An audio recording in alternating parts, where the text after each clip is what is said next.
Bismillah ar-Rahman ar-Rahim. Assalamu alaikum wa rahmatullahi wa barakatuh. Welcome to another episode of this new season of Business Class Podcast, where we talked to wonderful story builders. And with us, one story builder who has been for at least the past decade making waves in the ecosystem of startups, but not only that, and also in the space of additive manufacturing, 3D printing, and construction sector and property tech in general. Please welcome Othman Al Mandhari. Assalamu alaikum, welcome. Thank you for having me here today, and I hope to be a very good guest for you today. Thank you so much, Othman. And your journey is fascinating.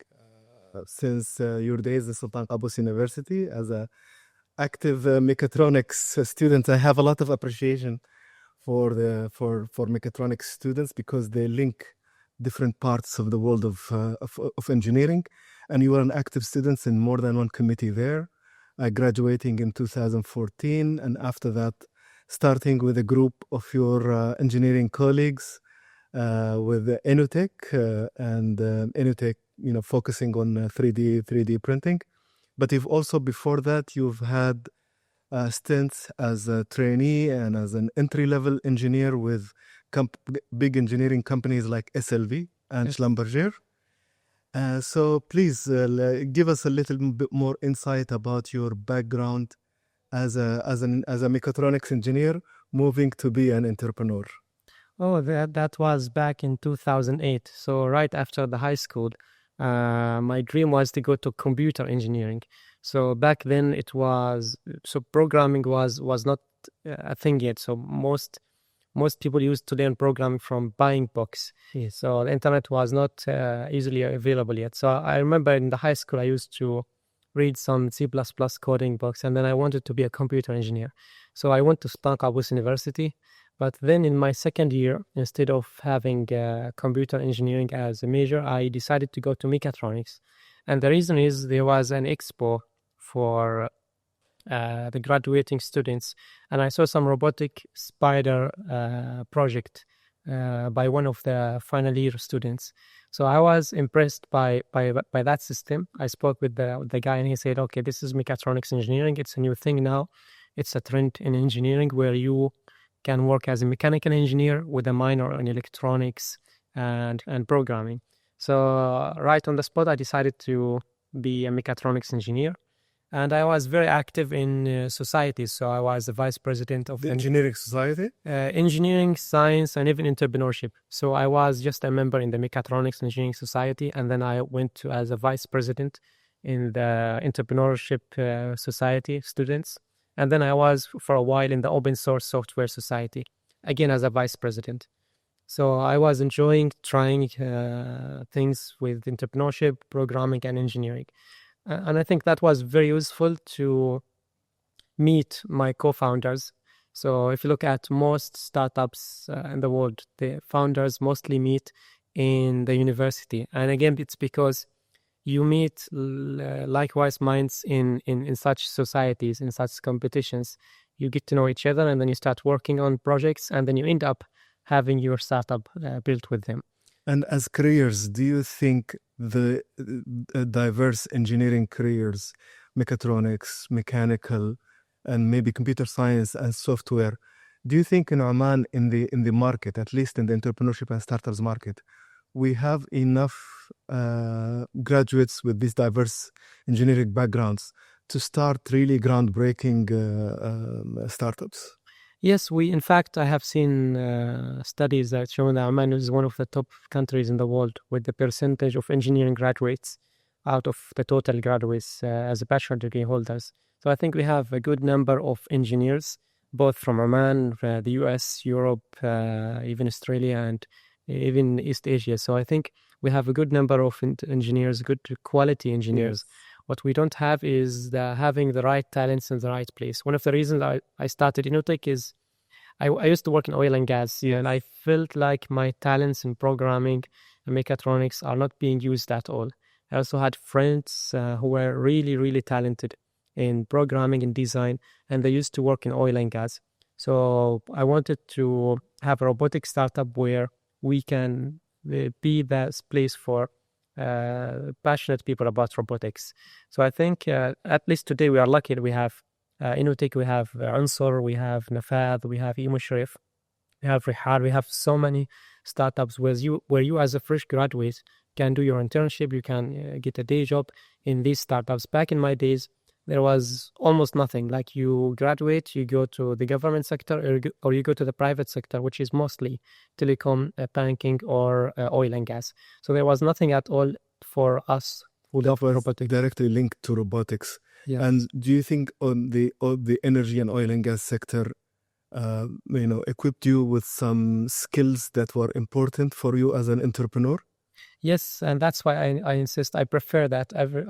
I would like to see more entrepreneurs, not as fresh graduates, as 3 to 5 years experience oil and gas people. Because my 3 years in Schlumberger, especially because it wasn't Oman, it was in Abu Dhabi, it was in Khobar in Saudi Arabia, the diversity and the pressure and that working environment.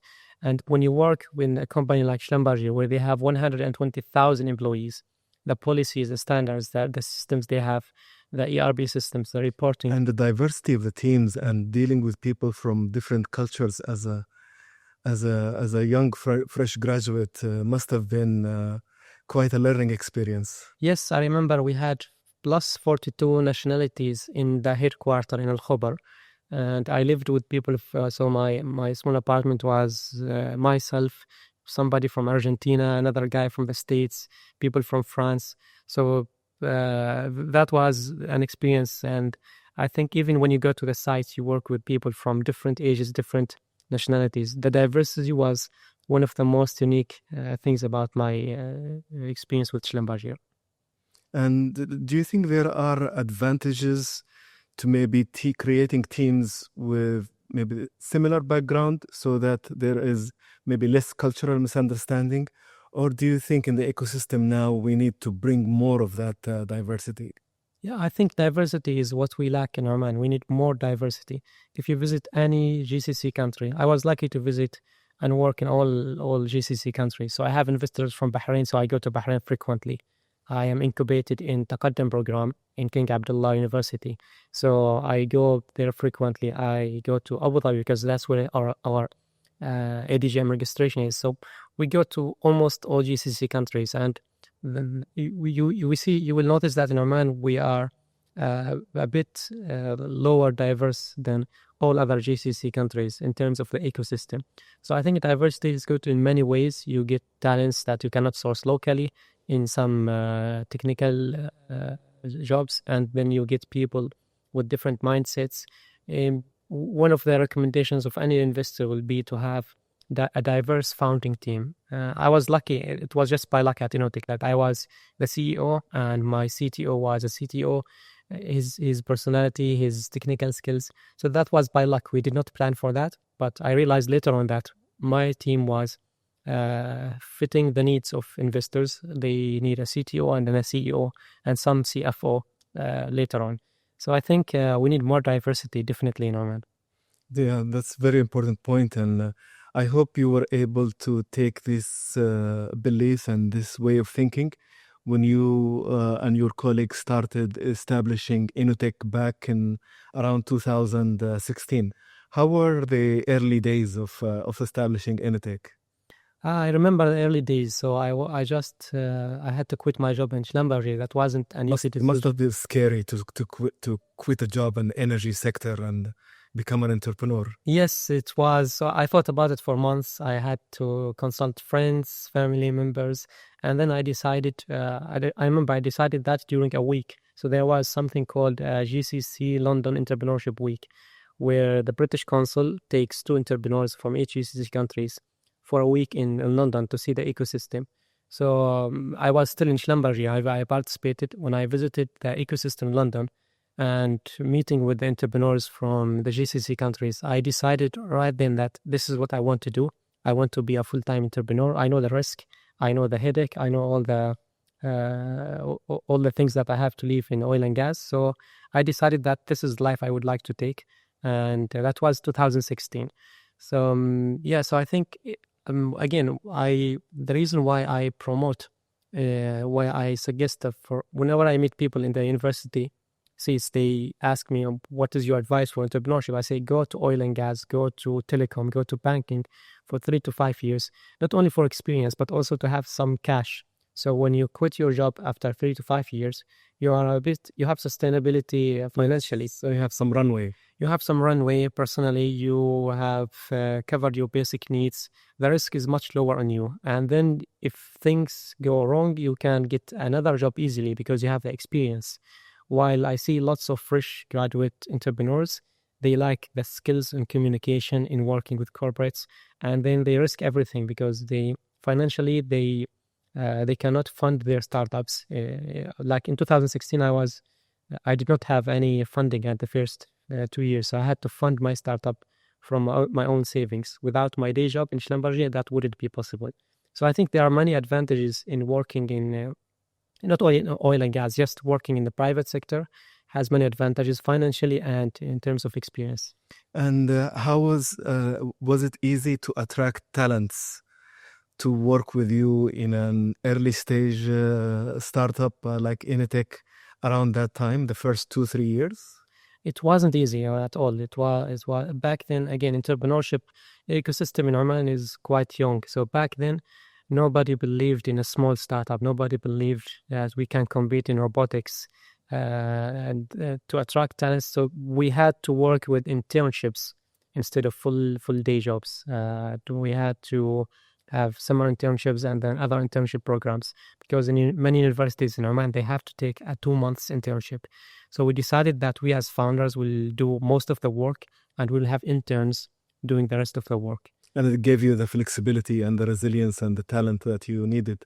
And I remember back around maybe 2017, you were one of the first startups working with corporates such as BP in the social investment program on 3D printing education and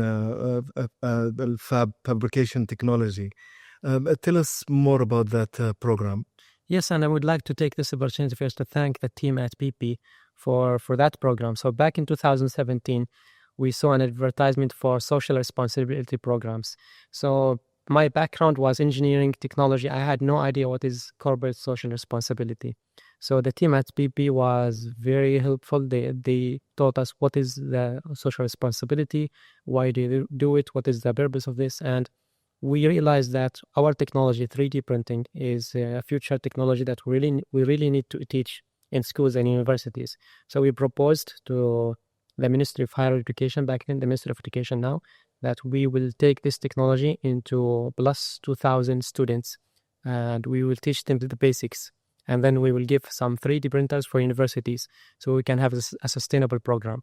So that was the beginning of our educational arm at Inotech back in 2017. And it ran for at least 3 or 4 cycles, right? Or even more? Yeah, in fact, it is still ongoing today, 2026, but we pivoted to a mobile lab. So in 2021, we decided to upgrade the program. And we decided that I was in China, in Shenzhen, and there was an expo. So a guy from MIT was proposing their concept. In MIT, they had a mobile lab. So that lab moves between schools with high-tech equipment. That includes virtual reality, 3D printing, laser cutting, CNC machines, and other stuff. So what is unique about that lab is the mobility. So it stays for 1 week in this school, and then you move to the next school, and it serves remote locations and rural areas. So in Oman, we have that challenge. So I came back from China, and I immediately spoke with the guys in PP, and they were very supportive. They liked the idea. They said, Othman, let's work on this. So we work on that. Now it's already 5 years. I am very happy and proud that the social ROI or the social return on investment that was done by a third-party partner indicated that for every real PP invested in that program, the return was 6.9 riyals. It's one of the highest SROIs in social responsibility programs in Oman. And I think the reason is first of all, the team at Inotech is very dedicated. They love what they do. They're very passionate about it. They give everything they can do to the success of the program. So we overachieved the KPIs or the expectations.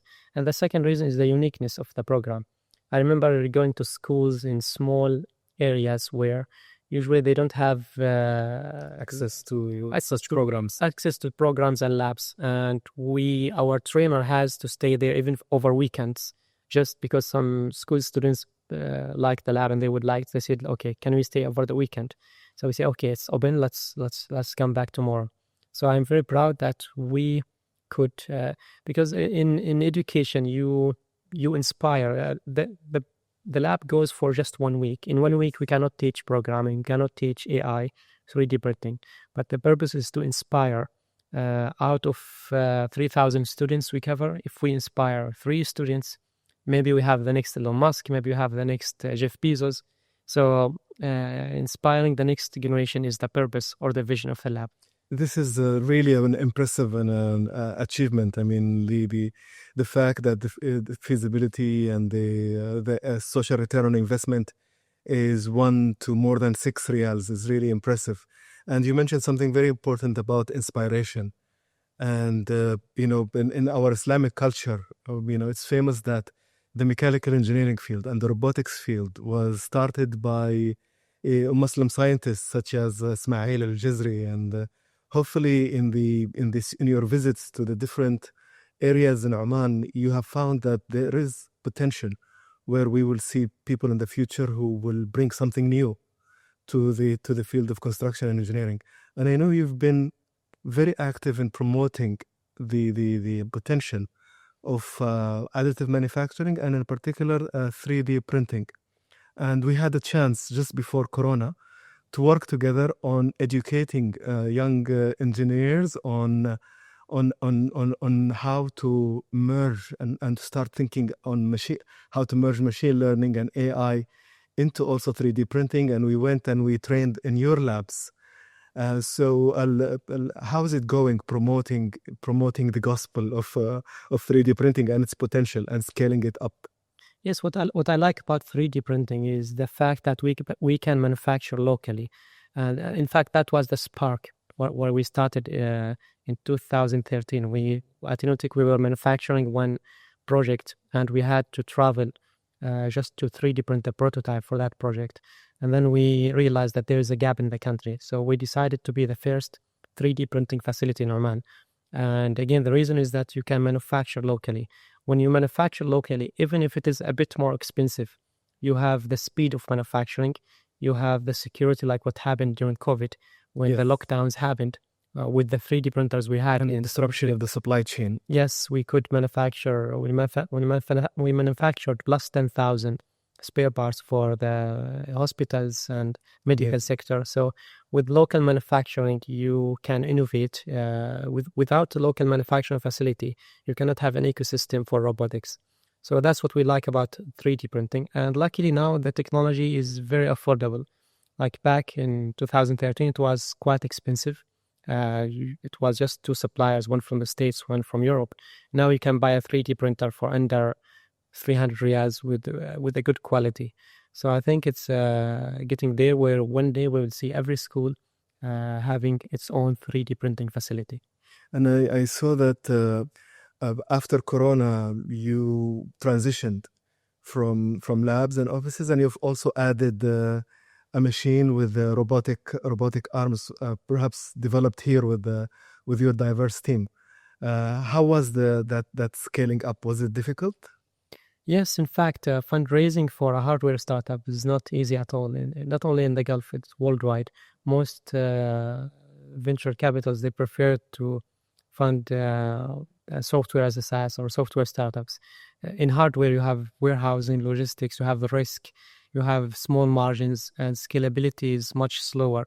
So venture capitals don't really like to back hardware startups. But luckily, we had some cash to burn. We wanted to take the risk.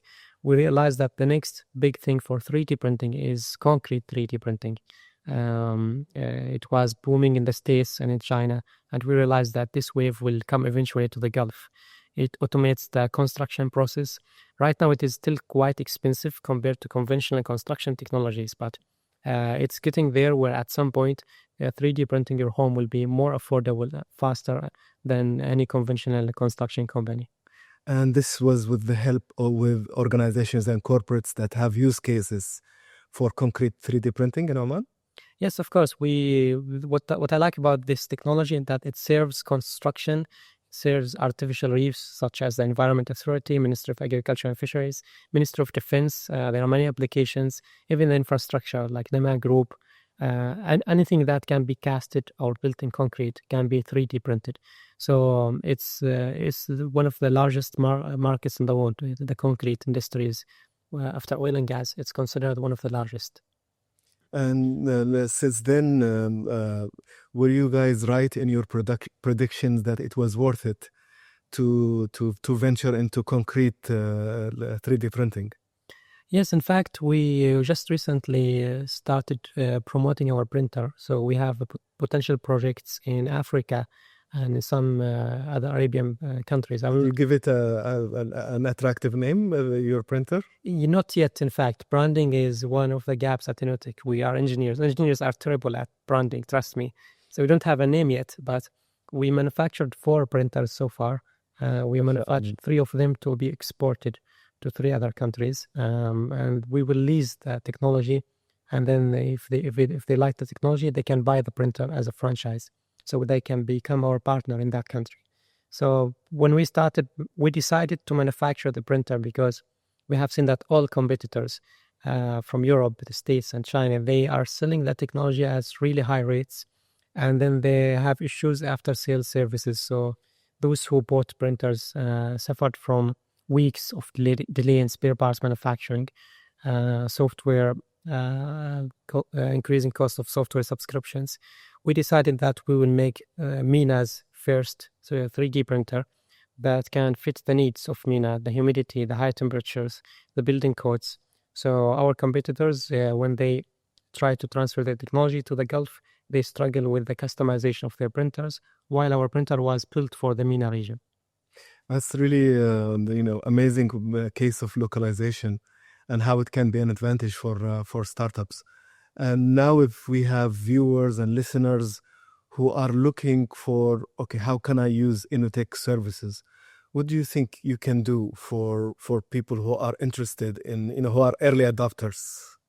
We 3D print right now with the new building code. We can 3D print buildings, one-story buildings. So the building code has caught up with this innovation. Yes, the new building code. It will start by the 1st of January 2028. But right now we have direct contact with the municipalities and the Ministry of Housing.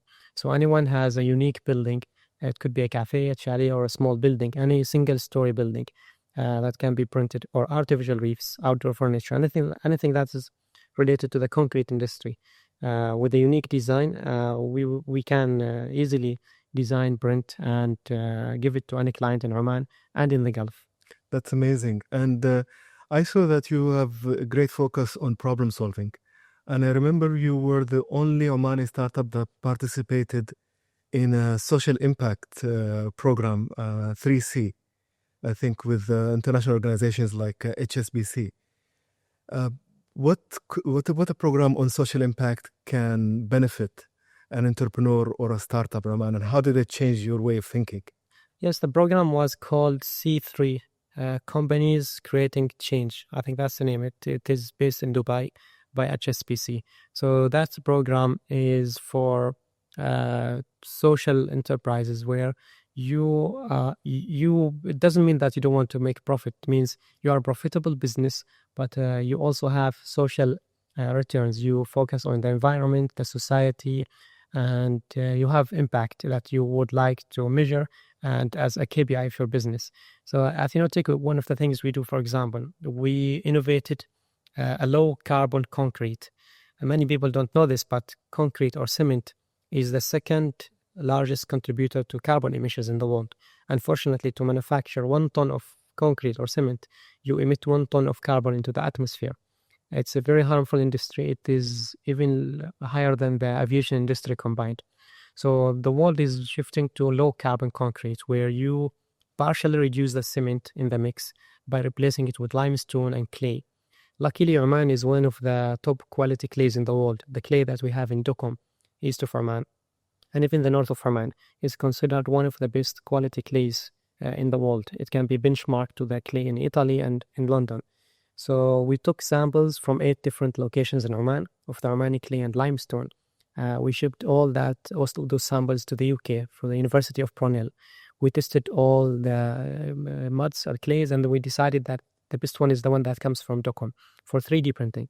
So we managed to reduce the cement by 40%. So our printed building emits 40% less concrete to build compared to conventional construction buildings, which is something. At the moment, it's not there yet. Like clients ask about the cost, the speed, the quality. Nobody asks you about the amount of carbon reduction you do yet. But I think it will pick up in the next few years because of the 2050 announced targets by the government.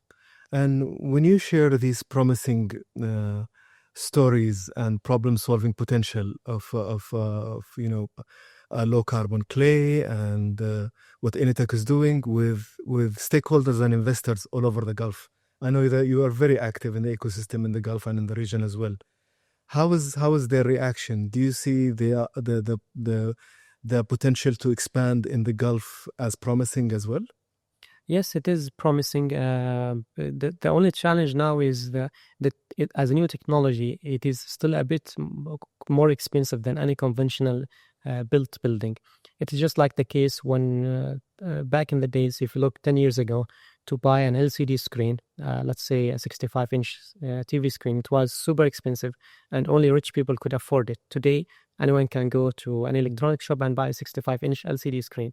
So any new technology starts really expensive and it gets more affordable by time, by more research, by more ecosystem growth.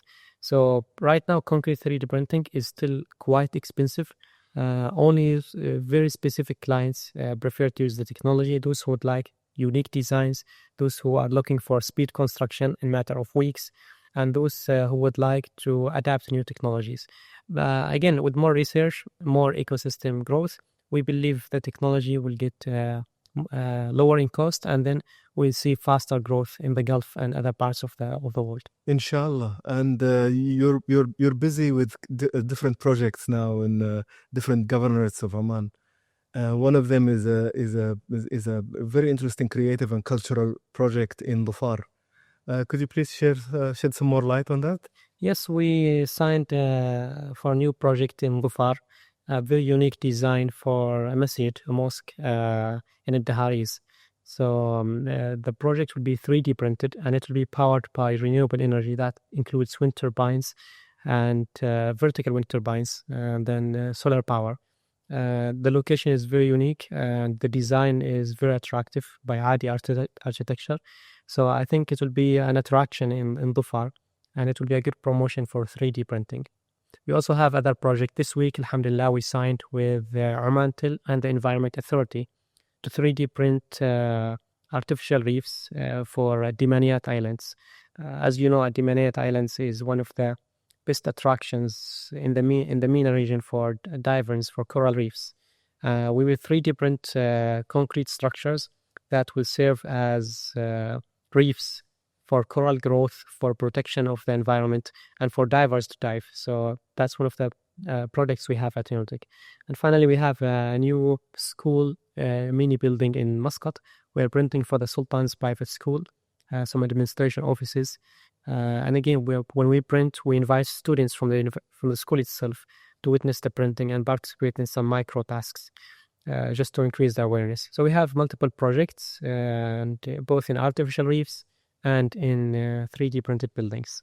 And projects like this, like for example, the artificial reef, what's the environmental impact of having artificial reefs that in cooperation with the Environment Authority and other organizations?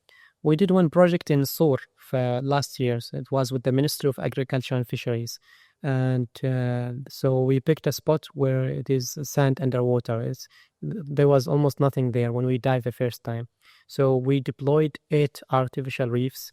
So the reefs were designed by experts in marine life from Sultan Qaboos University and the Ministry of Agriculture and Fisheries. And the material is very specific. It's very scientific. And because of that, we, after 10 months, we visited the site. You can see that in our channel on YouTube. We have seen plus 1,200% growth in the population of fisheries in the area. We have seen corals growing on our reefs. So that underwater desert turned into a jungle of corals, fisheries, and this will have huge impact for the next 50 years. That's the lifetime of that concrete underwater.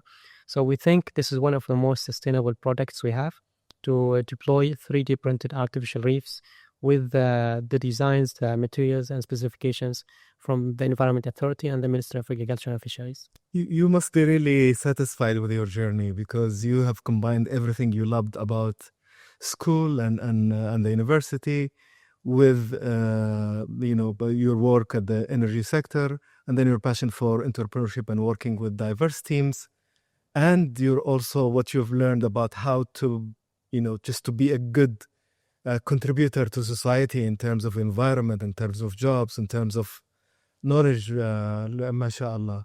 And in the past couple of years, you were also able to provide the resources enough for you to scale up your startup Inotech, and you had success in fundraising and in growing your startup.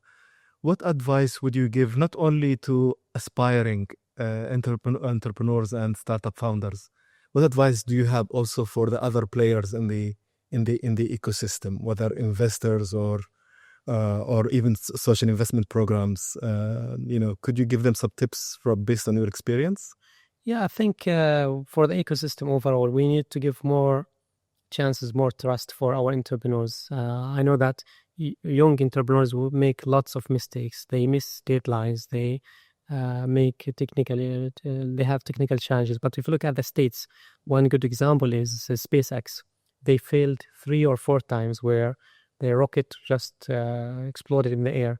And if their investors gave up on Elon Musk back then, there will be no SpaceX, we will have no Starlink, and maybe no XAI and all that stuff. Or Neuralink and all that stuff. So I think you need to give more trust. The same thing for Tesla. Tesla was delayed 7 years. So people paid $100,000 to buy a Tesla.